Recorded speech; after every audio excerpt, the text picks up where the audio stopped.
Hello students, आप सब कैसे हो। जैसा कि आप सभी को पता है कि हमने पीछे कौन सा किया, Taylor differential piece rate system किया। उसी की ही इम्प्रूवमेंट करते हुए नया एक और सिस्टम किसने दिया है, Merrick multiple piece rate system दिया है। किसने, मैरिक ने दिया है। ठीक है, ये टेलर का ही इम्प्रूवमेंट है। जो टेलर की कमी है इसने दूर करने की कोशिश की है। ये क्या है, इस सिस्टम के अंदर है ना, seek to make improvement in Taylor differential piece rate system under this method. जैसे उसने 2 रेट दिए थे ना, जिसने स्टैंडर्ड रेट से कम कर दिया उसको कम रेट पर देना, जिसने टाइम ज़्यादा लगा दिया उसको कम रेट देना है, जिसने टाइम कम लगाया उसको पूरा रेट देना। 2 ही रेट थे, पर इसने क्या किया, 3 पीस रेट। इसने क्या सिस्टम इंट्रोड्यूस किया, three piece rate are applied for worker with different level of the performance. जिन्होंने जैसे 3 परफॉर्मेंस बना दी, जिन्होंने इस लेवल पर है उसको ये दे दिया जाएगा। इस जैसे wages are paid at ordinary piece rate to those worker, मतलब कि सभी को मिनिमम ये रेट एक जैसे 100 रुपये देना ही देना है। ठीक है, worker whose performance is less than 83% of standard output. जैसे कि किसी को कह दिया कि 100 यूनिट बनाने हैं आपने, है ना, लेकिन उसने कितने बनाए, 83 यूनिट बनाए। 83% है ना, से 83% से कम बनाए।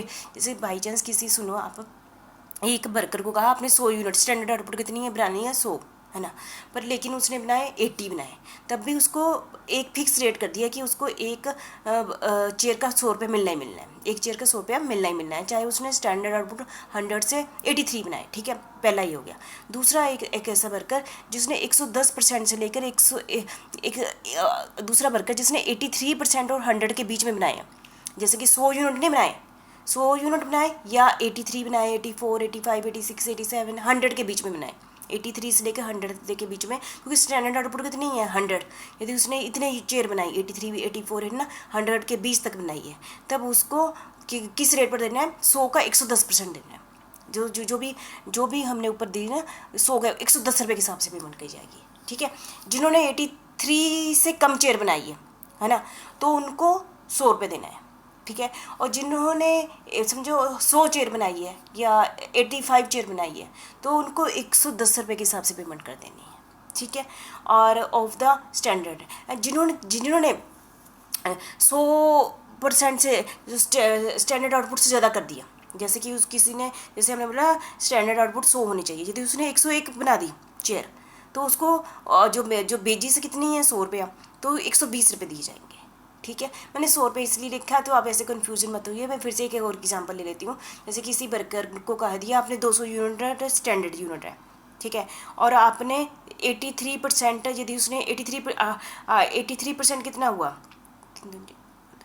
166, 166 या 83% कितना हुआ, 166 चेयर होगी। ठीक है, यदि किसी वर्कर ने 165 चेयर बनाई है, ठीक है, तो उसको 100 रुपये के हिसाब से पेमेंट की जाएगी। ठीक है, और यदि उसने 170 बनाई है, ठीक है, 200 और 170 के बीच में बनाई है उसने चेयर, तो उसको कितनी पेमेंट की जाएगी, 110 रुपये के हिसाब से की जाएगी। ठीक है, और यदि उसने 200 चेयर से भी ज़्यादा बना दी, तो उसको कितने के हिसाब से पेमेंट की जाएगी, 120 रुपये के हिसाब से पेमेंट की जाएगी। ठीक है, तो मुझे लगता है आपको समझ गए कि मैरिक मल्टीपल पीस रेट मतलब इसने 3 कैटेगरी बना दी, जिसने 83% से कम आउटपुट दी है, किसी ने 83% से लेकर 100 के बीच में आउटपुट दे दिया है, किसी ने 100% से ऊपर दे दी, तो उस हिसाब से उनको क्या करनी है, पेमेंट कर दी जाएगी। ठीक है, this method does not guarantee the time wage are paid according to piece produced, है ना। इसमें पेमेंट ही कैसे करनी है, जितने पीस बनाए उसके अकॉर्डिंग उसकी पेमेंट की जाती है, मतलब मिनिमम बेसिस वाला कंसेप्ट नहीं है। Efficient and experience worker whose performance is more than 100%, जिन्होंने 100% से ज़्यादा कर दी है, they get wages 120% of the ordinary piece rate, वो 120 रुपये के हिसाब से लेंगे। ठीक है, और this method is not as harsh as the Taylor piece rate, ये हार्श नहीं है, क्योंकि उन्होंने मिनिमम बेजिस तो देनी है जिन्होंने 83% से भी कम आउटपुट किया, because penalty for slow worker is relatively lower. ठीक है, तो ये उसके इम्प्रूव्ड है, किसके कंपेयर में, टेलर के कंपेयर में। मुझे लगता है दोनों ही आपको क्लियर हो गए होंगे, एग्जाम्पल भी दोनों में मैंने आपको डाल दी है। ठीक है, आपने इसको अच्छे से कर देना, मैरिक मल्टीपल पीस रेट। ठीक है, तो ऐसे ही न्यूमेरिकल है इसके, जो ये थियरी है जिसने समझ ली यही न्यूमेरिकल है। यदि पेपर में आपको क्वेश्चन आ जाता है उसके नंबर स्टैंडर्ड आउटपुट इतनी है ना, तो एक रेट इतना है और फिर आप निकालिए न्यूमेरिकल। तो आप यदि आपको थियोरी आती हो तो आराम से आप न्यूमेरिकल कर लेंगे।